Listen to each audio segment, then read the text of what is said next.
Saudara-saudari dan anak-anak yang terkasih dalam Kristus, dari Novisiat SVD Kuburuteng Manggarai Flores NTT, saya Pastor Freddy Zahadin SVD menyampaikan ucapan selamat jumpa lagi lewat siraman rohani. Hari ini Kamis 31 Desember 2020, hari terakhir tahun 2020, dan besok kita masuk tahun 2021. Kita ucapkan syukur atas kebaikan Tuhan, atas bimbingannya ke atas kita sampai saat ini, dan memohon berkat dan tuntunannya di tahun 2021. Injil hari ini diambil dari Yohanes bab 1 ayat 1-18. Kita diingatkan bahwa Tuhan selalu hadir di tengah kita dan selalu mencintai kita. Marilah kita berdoa memohon penerangan Roh Kudus dalam nama Bapa dan Putra dan Roh Kudus. Amin. Tuhan dan Allah kami, puji dan syukur kami haturkan kepadamu karena Engkau selalu menuntun kami sepanjang perjalanan hidup kami di tahun 2020. Berkatilah mereka yang sudah berjasa bagi kami di tahun 2020. Berilah istirahat kekal bagi mereka yang sudah mendahului kami di tahun 2020. Secara khusus bagi jiwa-jiwa yang tidak ada yang mendoakannya. Tuhan, ampunilah kesalahan kami kalau kami lebih memperhatikan kehendak kami sendiri dan tidak mengikuti kehendak dan rencana-Mu. Berilah kami kemampuan untuk mengampuni orang yang bersalah kepada kami, agar kami boleh masuk tahun baru dengan perasaan damai dan bahagia. Tuhan, utuslah Roh Kudus-Mu, terangilah pikiran dan hati kami, agar sabda-Mu yang akan kami dengar dapat kami pahami dengan baik, dan isi pesan-Mu dapat kami hayati dan amalkan dalam hidup harian kami. Doa ini kami sampaikan dengan perantaran Kristus Tuhan kami. Amin. Tuhan serta-Mu.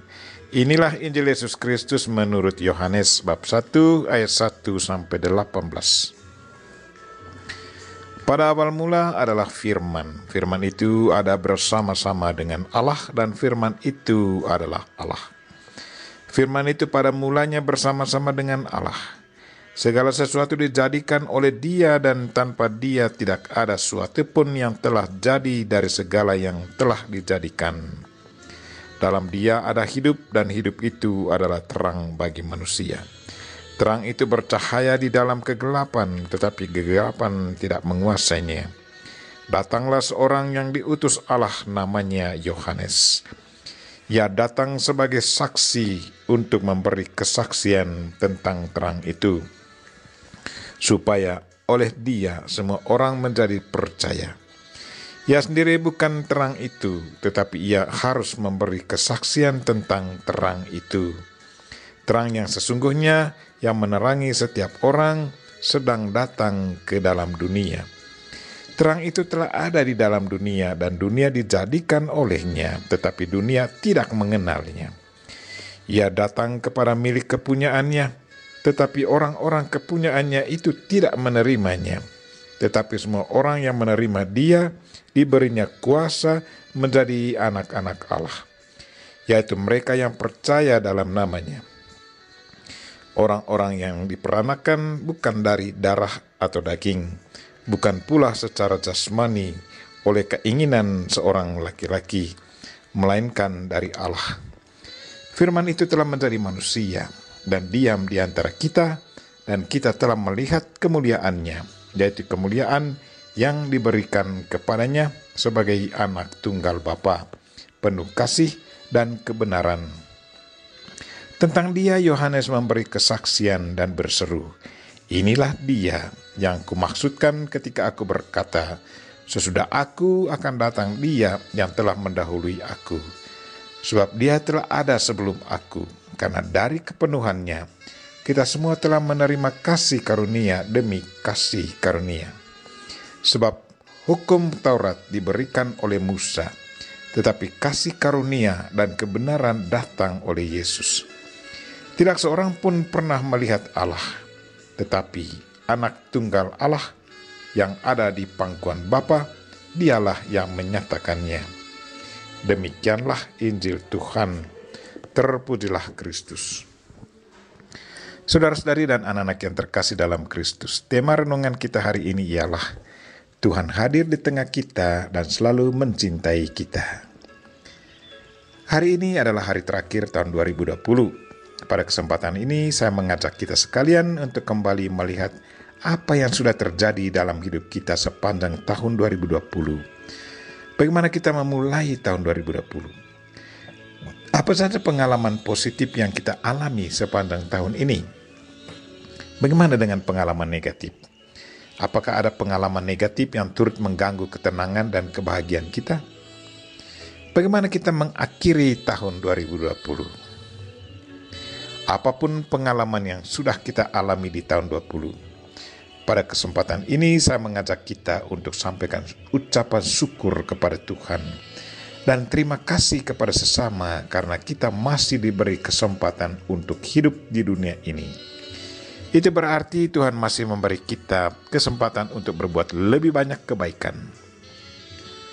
Kalau kemarin kita alami kegagalan, maka di penghujung tahun 2020, kita mengatur strategi pendekatan baru dan memohon bantuan Tuhan agar di tahun yang baru 2021, dengan strategi pendekatan baru dan berkat bantuan Tuhan, kita boleh alami banyak keberhasilan dan mengikuti kehendak dan rencana Tuhan. Injil hari ini menceritakan awal mula keberadaan Yesus Kristus dan bagaimana reaksi manusia di saat Yesus Kristus tinggal di antara kita. Injil katakan, pada awal mula adalah firman. Firman itu ada bersama-sama dengan Allah, dan firman itu adalah Allah. Ia telah ada di dunia dan dunia dijadikan olehnya, tetapi dunia tidak mengenalnya. Firman telah menjadi manusia dan diam di antara kita, dan kita telah melihat kemuliaannya, yaitu kemuliaan yang diberikan kepadanya sebagai anak tunggal Bapa.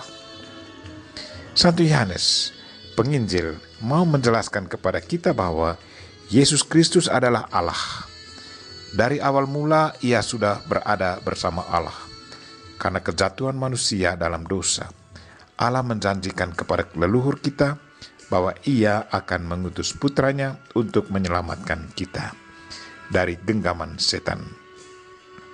Untuk menyelamatkan manusia dan supaya manusia bisa memahami ajaran Tuhan, Putra Allah harus menjelma menjadi manusia. Ia dilahirkan oleh seorang ibu dan tinggal di antara manusia. Kehadirannya di dunia menimbulkan pertentangan. Yang dipenuhi dengan Roh Kudus menerima Yesus Kristus dengan penuh sukacita dan percaya bahwa ia adalah Mesias. Tetapi orang yang tidak menerimanya karena perbedaan konsep menuduh dia sebagai penghujat Tuhan. Karena itu mereka menghukumnya, menyalibkannya dan mati di salib. Tetapi kemudian ia bangkit kembali. Yohanes penulis Injil sudah menjadi saksi kemuliaan Tuhan. Lewat ajaran Kristus kita mengenal sifat Tuhan. Dia mengajar kita siapakah Allah sesungguhnya, karena ia sendiri pernah tinggal dan mengalami Allah Bapa sebelum ia turun ke dunia. Injil katakan, tidak seorang pun yang pernah melihat Allah, tetapi anak tunggal Allah, dialah yang mengatakannya. Tiga sifat Allah menurut Yesus Kristus adalah Tuhan selalu hadir, Tuhan selalu mencintai, dan Tuhan selalu mengampuni. Allah bukanlah penghukum. Yang menghukum manusia adalah manusia itu sendiri. Saudara-saudari dan anak-anak yang terkasih, Tuhan selalu hadir di tengah kita, mencintai dan mengampuni kesalahan kita. Sang Sabda, yaitu Yesus Kristus, sudah menjelma menjadi manusia. Dialah yang menjelaskan itu semua kepada kita dan semua ajarannya benar. Marilah kita memberi diri kepada Tuhan. Sampaikan ucapan syukur atas segala berkat-Nya dan terima kasih kepada sesama yang sudah membantu kita selama tahun 2020. Kita juga memohon ampun pada Tuhan dan sesama kalau kita telah melakukan kesalahan di tahun 2020. Secara pribadi, saya Pastor Freddy Jahadin SVD mengucapkan terima kasih atas segala kerjasama kita di tahun 2020, atas segala dukungan doa, dukungan moral, dan dukungan material untuk saya. Saya berdoa semoga berkat Tuhan senantiasa dicurahkannya ke atas kita semua di tahun yang baru 2021. Selamat mengakhiri tahun 2020 dan selamat sukses di tahun yang baru 2021. Semoga Bunda Maria selalu mendoakan kita. Amin. Marilah kita mohon berkat Tuhan. Tuhan sertamu.